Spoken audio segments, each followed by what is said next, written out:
आपका स्वागत है अपने क्षत्रिय हिस्ट्री 36 यूट्यूब चैनल में। दोस्तों, जय राजपूताना, जय मां भवानी। मैं डॉक्टर राज शेखावत, संस्थापक और राष्ट्रीय अध्यक्ष क्षत्रिय करणी सेना। आज उत्तर प्रदेश के मऊ जनपद के अंदर घोसी के एमएस मैरिज हॉल में क्षत्रिय समाज के एकीकरण को लेकर के आज यहाँ महासम्मेलन कराया जा रहा है। इसके संबंध में सब क्या बताना है? बिल्कुल बड़ा अच्छा कार्य भारतीय क्षत्रिय महासभा के तत्वाधान में स्थापित एवं विस्थापित क्षत्रिय एकीकरण महासम्मेलन का आयोजन आज घोसी मऊ में उत्तर प्रदेश में आयोजित होने जा रहा है और बड़ी संख्या में यहाँ क्षत्रिय समाज के लोग पधार रहे हैं। एक बहुत बड़ा कदम है और ये आवश्यकता है इस समय की। लोकतंत्र है, लोकशाही है और इस लोकतंत्र लोकशाही में जितने ज़्यादा अवसर आप गिना पाएंगे उतनी बड़ी शक्ति आपकी आप प्रूव कर पाएंगे। तो ये बहुत बड़ा कदम है और मैं इतना ही कहूँगा आपके माध्यम से कि अब आपको इस लोकतंत्र के समय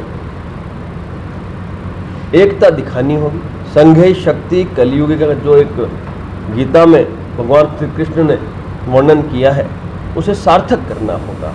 तो मैं आपके माध्यम से समस्त क्षत्रिय जो सबके हैं, समस्त जातियों के धर्म के हैं, जिनके सब हैं, जो सबके हैं, उनसे मैं निवेदन करूंगा कि आप सत्ता में स्थापित होने के लिए तैयारी करें, कैडर तैयार करें और जब भी चाहे लोकल बॉडी का चुनाव हो, चाहे फिर आपका विधानसभा, लोकसभा, राज्यसभा हो, आप छात्र धर्म निभाने के लिए अपनी तैयारी करें और सत्ता में स्थापित हों। ऐसा सीख मिल सकता है या ऐसा कहा जा सकता है कि जो विस्थापित क्षत्रिय समाज है इस बैनर तले या क्षत्रिय समाज की मुख्य धारा में जुड़ जाएगा? बिल्कुल जुड़ना चाहिए।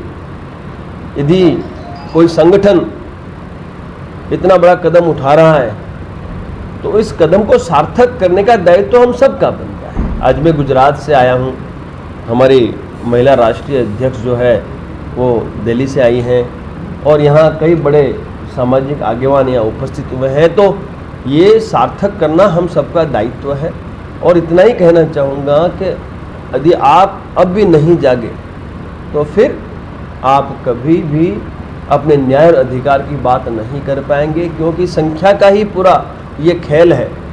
आज इस लोकतंत्र में यदि राज्य रजवाड़े स्थापित करने हो तो आपको चुनाव लड़ना होगा, नहीं कि युद्ध।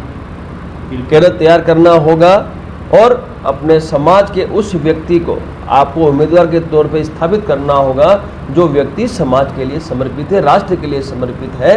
तो बिल्कुल आज के इस आयोजन से क्षत्रिय समाज को लाभ हो और हम सब अपना दायित्व का निर्वहन करें, ऐसी मेरी समाज से अपील है। जहां हमारी भरपूर संख्या है वहां तो हम हमारा उम्मीदवार जिता ही सकते हैं और सत्ता में आने के बाद युद्ध स्तर पे आप चाहोगे वो भला समाज का भी कर सकते हो, राष्ट्र के जो लोग हैं उनका भी कर सकते हो और देश का भी कर सकते हो। तो मैं इतना ही कहूँगा कि देश सरकार चलाती है, सत्ता से देश चलता है, तो क्षत्रियों को अब सत्ता में स्थापित होने की आवश्यकता है। तो आपके माध्यम से मैं यही एक मैसेज देना चाहूँगा क्षत्रियों को कि ये भूल जाए कि सामान्य श्रेणी का क्षत्रिय है कि ओबीसी में आने वाला क्षत्रिय है। क्षत्रिय क्षत्रिय है, वो चाहे सामान्य हो चाहे ओबीसी। ओबीसी तो एक सरकार की दी हुई सुविधा है, उससे कोई जाति तो परिवर्तित नहीं हो जाती। उस सुविधा का लाभ यदि हमारा कोई भाई ले रहा है तो लेने दें, लेकिन रोटी व्यवहार की आपको अति आवश्यकता है तो रोटी व्यवहार अवश्य करें। बेटी व्यवहार सभी जानते हैं कहाँ करना है, कहाँ करते हैं और करते आए हैं। तो रोटी व्यवहार की ये एक मांग है, रोटी व्यवहार करें और समस्त क्षत्रिय एक मंच पर आए और सत्ता में स्थापित होने के लिए कमर कसे, क्योंकि एक लक्ष्य वो इतना बड़ा है कि उस लक्ष्य को यदि आपने पा लिया तो और लक्ष्य आपके लिए बहुत आसान हो जाएगा। मैं doctor advocate Sangeeta Singh, supreme court lawyer हूँ और क्षत्रिय करणी सेना की राष्ट्रीय महिला अध्यक्ष और प्रवक्ता हूँ।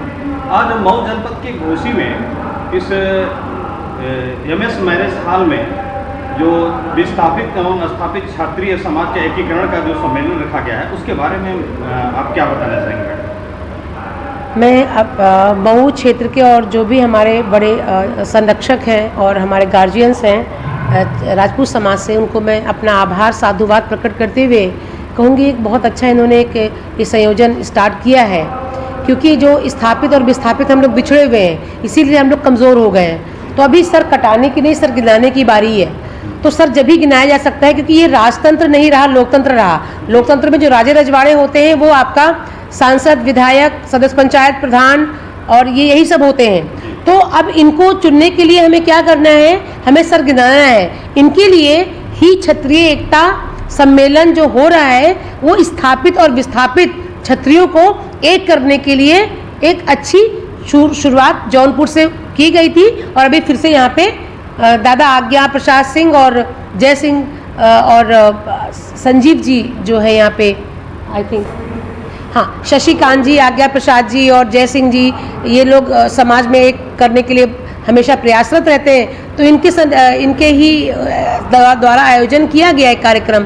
तो हम और माननीय राज शेखावत जी अहमदाबाद से चलकर आए हैं, तो फिर हम लोग वही एक विचार विमर्श करेंगे एक संगठित तरीके से कैसे काम करना आगे। अच्छा, जो विस्थापित राजपूत हैं, जैसे बहुत सारे इसमें कई बिरादरियाँ आती हैं, जैसे चौहान समाज हुआ, परमार हुआ, तो इन लोगों को कैसे हम विस्थापित अपने श्रेणी में लाने का काम करेंगे और कैसे ये लोग होंगे, इसको थोड़ा सा देखिए। हम लोग एक दूसरे से मिल रहे हैं। अब इनका जहाँ जहाँ गांव है, जहाँ जहाँ इनकी संख्या है, वहाँ पर जाके हम अपना विचार रखते हैं और भाईचारा को शुरुआत करते हैं वहीं से। तो इसी के द्वारा कि गांव-गांव हम लोग प्रवास कर रहे हैं। आपके राजपूत समाज में जो गांव-गांव का संगठन का प्रवास करना शुरू किया, वो माननीय राज शेखावत जी के द्वारा शुरू हुआ।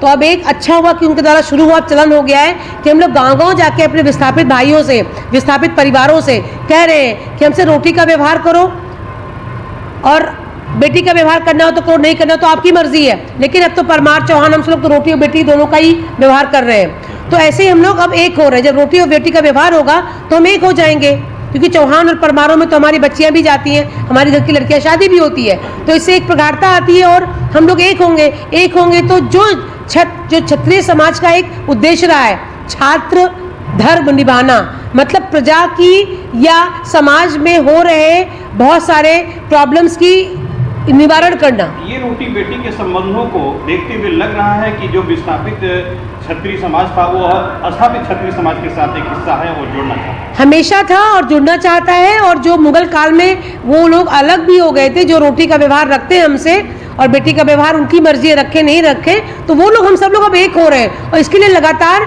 जो हमारे संगठन के मुखिया हैं, ये जो समाज के जो आज्ञावान हैं, वो लगातार पूरे भारतवर्ष में यात्राएं कर रहे हैं गांव-गांव। और इसका एक ताज़ा उदाहरण जो अभी लोकसभा चुनाव आपका 2024 गया है, ताज़ा उदाहरण है कि क्षत्रियों को जिस तरह से तिरस्कार किया था, उस तरह से क्षत्रियों ने उनका अंतिम संस्कार भी कर दिया।